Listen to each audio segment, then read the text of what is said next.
वकील बहू। जनक पेशे से एक बहुत अच्छी वकील थी, लेकिन कहते हैं ना, बहू कितनी भी बड़ी तोप क्यों ना हो, सास के सामने तो भीगी बिल्ली ही होती है। अरे जनक, क्या बात है? आज रोटी नहीं मिली अभी तक।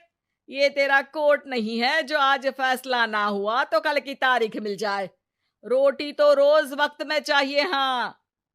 माँ जी, रोटी तो कब की बन गई। मैंने आपको कहा तो खाना खाने के लिए।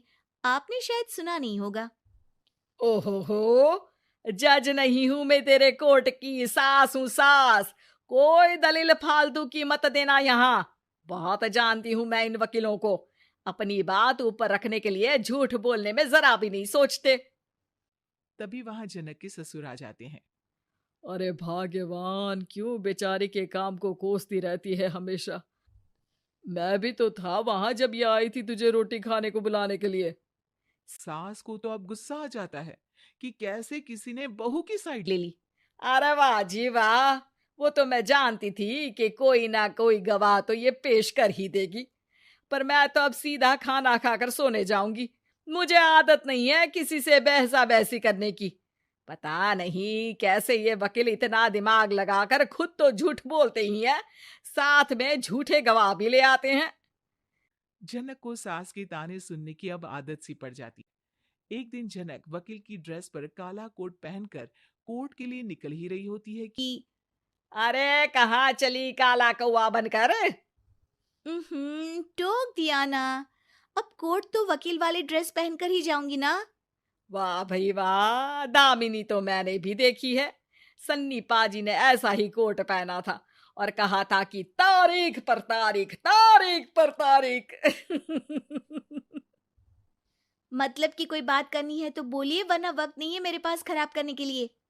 अरे पता नहीं तुझ में क्या देखा मेरे बेटे ने, सारा दिन वकीलों वाली बहस करती है, भोली भाली सास के साथ। अच्छा सुन, जो इतनी बहस मेरे आगे करती है ना, जरा अपने बॉस से कर ले, जो 1 साल भी ना हुए तेरी शादी को और काले कपड़े पहना दिए। अंदर जा और लाल कोट पहन कर आ, पता तो चले कि नई नवेली शादी हुई है। अरे माँ जी, कोर्ट में मेरा बॉस क्या करेगा? ये तो पूरे देश की ड्रेस है वकीलों के लिए। लेकिन सास तो ठहरी सास।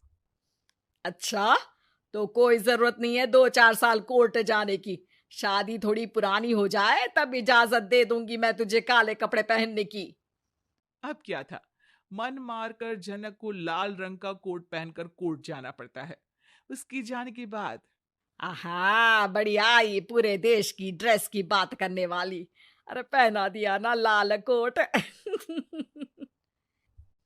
अब सास आए दिन या तो जनक को उसके काम का ताना देती या फिर उसका काम छुड़वा देने की धमकी। तंग आकर एक दिन जनक पति से कहती है, मैं सोच रही हूँ कि कोर्ट जाना बंद ही कर दूं। अरे क्यों यार, इतना अच्छा करियर है, क्यों छोड़ने की सोच रही हो? अरे लाल रंग का कोट पहनकर जाना पड़ता है। हर बात पर सास ताना देती है कि वकील तेज होते हैं, सवाल जवाब करते हैं, झूठी दलीलें देते हैं। अरे तो ठीक है ना, वो जो कहती है अपनी समझ से कहती है, लेकिन तुमको तो पता है ना कि सच्चाई क्या है। जनक को पति की बात से हौसला मिलता है कि तभी घर पर कुछ लोग आ जाते हैं। अरे आइए आइए पंच साहब, कैसे आना हुआ? अरे भाई साहब, सुना है कि आपकी बहू वकील है। तभी वहां सास आ जाती है। हाँ है तो, लेकिन क्या हुआ? फिर कहीं बहस कराई क्या? अरे हम तो खुद दुखी है उसके व्यवहार से। अरे भाभी जी, आपको तो पूरा मोहल्ला जानता है कि आप कितना बोलती है। फिर हम यहाँ बहू रानी की कोई शिकायत नहीं, बल्कि अपनी परेशानी लेकर आए हैं। ससुर जी खुश हो जाते हैं। हाँ हाँ, मैं भी बहू को बुलाता हूँ।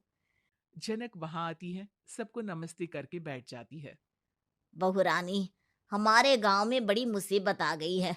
अब तो पूरे गांव की जिम्मेदारी मानो तुम्हारे कंधों पर है। अरे ना ना, इससे तो घर की जिम्मेदारी पूरी नहीं होती, ये गांव की जिम्मेदारी क्या लेगी? भाभी जी, आप चुप हो जाओ। यहाँ पढ़े लिखे लोगों की बात हो रही है। आप जाओ, जरा रसोई से सबके लिए चाय लेकर आओ। मैं कॉफी लूंगी। हाँ हाँ, वकील साहिबा के लिए कॉफी। सास सर पैर सब पटक कर वहां से निकल जाती है। बहू, गांव में पानी नहीं आ रहा है। पड़ोसी राज्य ने हमारा पानी रोक रखा है। हम्म, इसका मामला तो बड़े कोर्ट में चलेगा पंच जी, लेकिन ऐसा क्यों? वो राज्य हम लोगों से पानी के पैसे मांग रहा है। अब आधे गांव में पानी की सप्लाई खत्म हो गई है बहुरानी। अच्छा पंच साहब, बात गांव की है तो मैं जरूर केस लड़ूंगी। यहाँ एक बार फिर सास की एंट्री हो जाती आती है। अरे वाह जी वाह, ये काम करवा लो, आप हमारी बहू से बहुत अच्छा करती है। मैं हूं सीधी सादी सास। इस लड़की ने कैसे लड़ लड़ कर मुझे साइड कर रखा है, ये तो अब आपको पता चल ही जाएगा। अरे भाभी जी, आपकी आवाज तो पूरे गांव को सुनाई पड़ती है जब आप बहू रानी को सुंदर वचन सुना रही होती हैं। अरे वकील बहू मिली है, फक्र करो फक्र।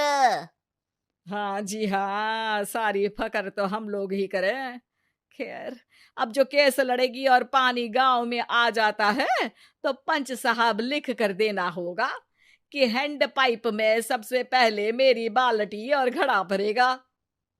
अरे फिर तो हम बहू रानी के नाम पर घर पर ही सप्लाई दे देंगे, लेकिन ये इतना आसान नहीं है। बहू, गांव के पास अभी वकील करने की भी पैसे नहीं है तो। अरे पंच साहब, ये मेरे गांव का मामला है, मैं आपसे एक भी पैसा नहीं लूंगी। सास को बहू की बात पर गुस्सा आ जाता है, लेकिन सबके जाने के बाद झनक मन लगाकर गांव की परेशानियों को दूर करने में लग जाती है। और वो दिन भी आता है कि झनक केस जीत जाती है। अरे आज तो प्लम्बर आकर घर तक पाइप लगा गया है। खुश हो जाओ, मेरे कारण तुम लोगों को घर के अंदर ही पानी मिल जाएगा।